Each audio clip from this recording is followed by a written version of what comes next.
Okay, what you're seeing behind us, we started this fruit plot late March by clearing it. I don't know, was it late March or early April? Then you've seen us come in and till it up. The soil pH on this was right at 6.5. That was the first critical step, was taking the temperature, the health of the soil. That's called your pH. You guys forego that, you're not going to get crops like that. This was the most neutral soil on this property. Everything else was in the 5.4. This was perfect to go, so we didn't need to lime it. Now we're going to lime it next year, because what we're going to do is we're going to come in here and plant clover in here next spring. Today we're putting 50 pounds. This is a half acre, and this is really important. Whitetail Institute recommends 100 pounds at 4 inches of new growth. We're past that, but we got rain. I didn't want to put any dry fertilizer on it until we got rain in the forecast. We have rain in the forecast for maybe 2 days, but I've heard that before. But now's the time to get your fertilizer on. And make sure you do not put that granular fertilizer on when your foliage is wet, like in the morning, or it's got to be perfectly dry. If you don't, it'll cling to it and burn it. You don't want that. Burning it will probably end up killing it or stunning it. But like I said, 4600 or anything high in nitrogen. This is pure urea, and we're going to put 50 pounds on here. Now they require 100 pounds per acre, but this is only a half acre. This is the Killin' Dillon plot. This seed was given to me by Jeff Dillon. And so there's your food plot, Jeff. Just a little farther away from your house. So let's get this cranking on. And make sure when you put this stuff on that you wear a respirator, gloves, and an eye goggles, because that dry fertilizer, and I probably should have long pants, but my long shirt will work. But you don't want to get that in your eyes, and you don't want to inhale that dust.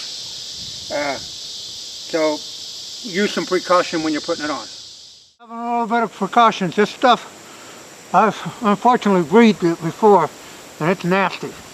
So you want to have a respirator and eye goggles, because if you get it in your eyes, it's going to burn like hell. And a pair of gloves, long shirt. You're right there at it. Let's get it on.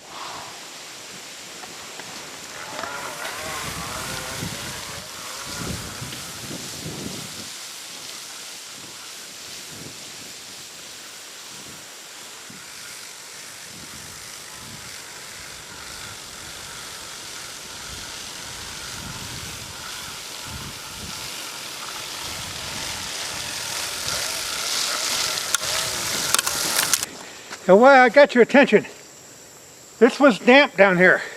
This is the kind of germination that you not only want, it's the kind of germination you need. It was wet down here, held the moisture.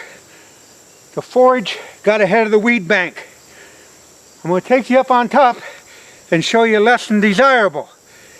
The dirt ain't got enough moisture in it, then the weeds will outgrow your forage. But here was perfect. Right amount of forage, moisture, and the forage outdistanced the weed crop. So that's 50 pounds on this is what we put on there. There's some thin spots. I'm going to go in here and crank some forage oats along the perimeter here, and that'll fill that in. But what a beautiful plot.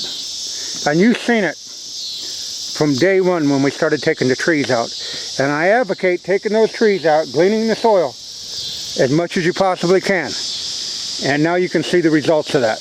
This was planted on the 31st day of July, and this is the 23rd day of August. So not quite a month, but really good height there. That's all 5 to 6 inches tall. Yeah, the best termination, a lot of times you're going to have a few bare spots. That's normal. But we're going to go in with that Whitetail Fusion and just broadcast it on lightly. Bare dirt, it's going to rain, it'll germinate. And like I say, next spring we're going to tear it out and plant all Fusion. which is a new product out by Whitetail Institute. It's a clover basically with chicory in it. So we'll see what happens. Just like I say, it'll fill in some of these light spots, and you're going to have that regardless because it's just the way it turns out. It's pretty hard to get 100% germination on that. Sitting on the bike, that's the creek bed. We're in the Missouri crossing right now. That just gives you an idea how dry it is down there. It's been raining up in northern Iowa, but it keeps missing southern Iowa. So we're really in a mini drought down there. Like I say, there should be water. You can see how high the banks are, so you know it carries a lot of water. But there you go, perfectly dry. 23rd day fall annual food plots. They're a challenge to say the least. Let's run up to the top. I want to show you something. What happens when they don't get adequate rainfall in high ground. Okay, these are tall tine tubers, which you see in the background. Problem with it is, it's powder dry. Dust.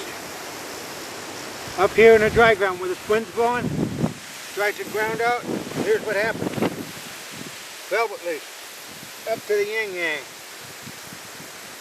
The same height. There's velvetleaf and tall tine tuber. I can pull one out. Weed, forage, the same height. They don't get rain, like moisture like down on the bottom. These can outdistance these and shade them out. I'm going to show you here what I did. Over here was bone dry.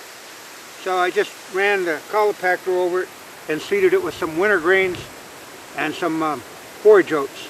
That's about all you can do. You got to get ahead. Hopefully it'll start raining. We're going to fertilize this. But like I said, when it doesn't get the rain, the forage is the same height as your weed. That's not a good deal.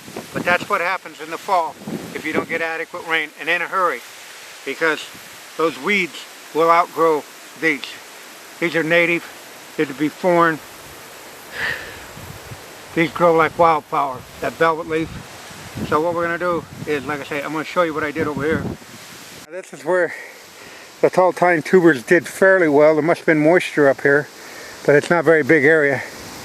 And you pan over here, and you can see it was just miserable results. So what I did was run the colopactor over it and reseeded it with some wintergreens and some forage oats. Hopefully we'll get something growing there. But that's what happens when you don't get adequate rainfall in the fall. We did make good corn though. Real good corn. So we got our corn, and our beans are in our corn too also. So we really had a good corn crop this year, as you can see down through there. So like I said, that's the main culprit. If it doesn't rain fast enough, the weeds will outdistance your forage, and happens to the best of us. I don't care what your last name is or what you go by. Well, high in the upper 70s. Friday night, mostly cloudy with a 40% chance of thunderstorms. There's rain in the forecast. Low in the mid-60s. And that's what we need. Thunderstorms likely. High around 80. Chance of thunderstorms 60%. Saturday night, mostly cloudy with a thick. Anyhow, these weather radios, and the weather really comes into play. Now I want to make this point real clear.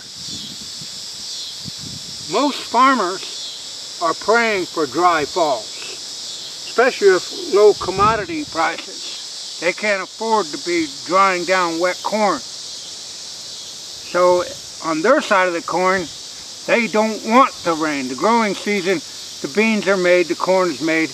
Now it's in the drying down stage. There's still some late beans that could benefit, but they're going to be all right. But for most practicality in the fall, food plotters are going against the grain. I know that's a hard pill to swallow, but that's the way it is. We get some good rains, we'll make some good grains.